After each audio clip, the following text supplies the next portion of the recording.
Nabili po. Magkano po ito?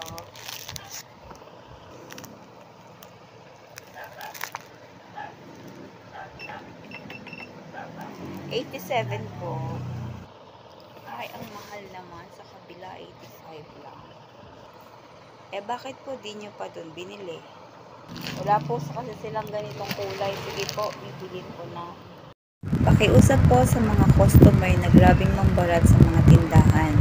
Isipin nyo na lang po na ang mga tindahan ay may sariling kapital yan para puhunanan ang kanilang ipinibenta sa inyo. So kung ano po ang imina-markup ng isang tindahan, ayun lang po ang nararapat na markup para po magtuloy-tuloy ang negosyo.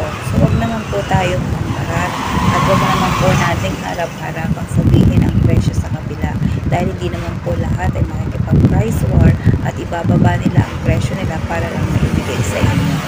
So respect lang